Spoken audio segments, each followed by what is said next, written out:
இவருக்கு நான் ஒரு பேர் வச்சுருக்கேன். அது ஒரு கோவத்தில் வச்சது தான். ஆனால் இங்கே சொல்லலாம், வெறும் மணிரத்னம் இல்லைங்க, அவர் 5:30 மணிரத்னம். அங்கே வந்து உட்காந்துருவார் காலைல 5:30 மணிக்கு. அதனால் அவருக்கு இந்த படத்துலேருந்து எனக்கு பட்டம்லாம் கொடுப்பாங்க, அவருக்கு நான் கொடுத்த பட்டம் இது 5:30 மணிரத்னம்னு. The reason we didn't get together all this time, the mistake is with us. The reason why we are together now is because of you. ஏன்னா எங்களுடைய வியாபார உலகத்தில் இந்த பெயர் போட்டால் நல்லா இருக்குமான்னு உடனே நோட் புக் எடுத்து கணக்கு பார்ப்பாங்க. அந்த கணக்கு சில சமயம் சரியாக வரலாம், சில சமயம் சரியாக வராமல் போகலாம். ஆனால் மக்கள்கிட்டேருந்து ஒரு தீர்ப்பு வந்துட்டால் அதுக்கு தலைவணங்கிடுவாங்க எக்ஸிபிட்டர்ஸ், டிஸ்ட்ரிபியூட்டர்ஸ் எல்லாரும். புது நட்சத்திரங்கள் உருவாவது அப்படித்தானே. கணக்கை பார்ப்பாங்க, இது யார் அது இந்த ஆள் திடீர்னு வந்து அப்படித்தானே எஸ்டிஆர்லாம் வந்து கலக்கியிருப்பார்.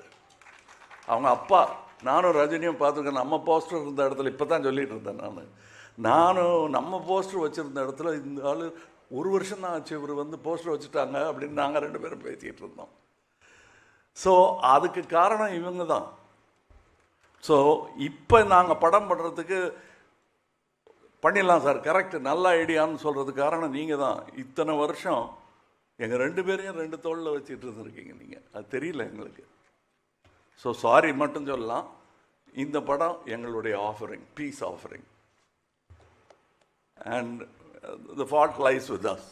பண்ணியிருக்கலாம், இன்னும் நல்லான்னு பண்ணாமலே இருந்துட்டோங்கிறது தான் எங்களுடைய தவறு.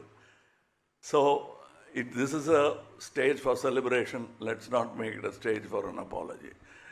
So I am very happy, and I very rarely does these things happen in a whole career like mine, when you're happy and you're thinking only about the film. That happens when your team is like that. இவருக்கு நான் ஒரு பேர் வச்சுருக்கேன், அது ஒரு கோவத்தில் வச்சது தான். ஆனால் இங்கே சொல்லலாம், வெறும் மணிரத்னம் இல்லைங்க, அவர் 5:30 மணிரத்னம். அங்கே வந்து உட்காந்துருவார் காலைல 5:30 மணிக்கு. அதனால் அவருக்கு இந்த படத்துலேருந்து எனக்கு பட்டம்லாம் கொடுப்பாங்க, அவருக்கு நான் கொடுத்த பட்டம் இது 5:30 மணிரத்னம்னு. அந்த பிரம்ம முகூர்த்தம்னு சொல்லுவாங்க, அந்த நேரத்தில் பண்ணால் எல்லாம் சரியாக வரணும். அவருக்கு டெய்லி ஷூட்டிங் நடக்கும்போது பிரம்ம முகூர்த்தம் தான். அது வந்து என்னை விட ஜாஸ்தி ரவி கேட்க தெரியும். ஏன்னா நான் 5:45 வந்தால் போதும்னா அவர் 3:45 போகணும். ஸோ அதனால தான் அவர் ரகசியமாக சாரி சொல்லிக்கிட்டாரு. அதை நான் போட்டு உடச்சிட்டேன் உங்களுக்கு பின்னாடி. நிஜமாகவே அது நாயகன் காலத்துலேருந்து தொடரும் ஒரு பழக்கம் அவருக்கு. 6 மணி ஷூட்டிங்கு 5 மணிக்கு வந்துடுவார். இது அதை பற்றியே நைட்டெல்லாம் நினச்சிருந்தா தான் அப்படி எழுந்திரிச்சு வர முடியும், அலாரம் இல்லாமல். ஸ்பாட்லேயும் அவர்கிட்ட சினிமா பற்றி பேசினா அரட்டை அடிக்க முடியுமே தவிர, பாக்கி நேரத்தில் அவர் இந்த பக்கம் போய் அங்கே பார்த்துட்டு இருப்பார். எனக்கு அதெல்லாம் பார்க்கும்போது பாலச்சந்தர் சார் ஞாபகம் வரும். அவருக்கு தெரியும் அது எவ்வளோ பெரிய காம்ப்ளிமெண்ட்டுன்னு. ஏன்னா அவர் மனசுக்குள்ள அரங்கம் அதிர்ந்திருக்கும், அப்ளாஸ்.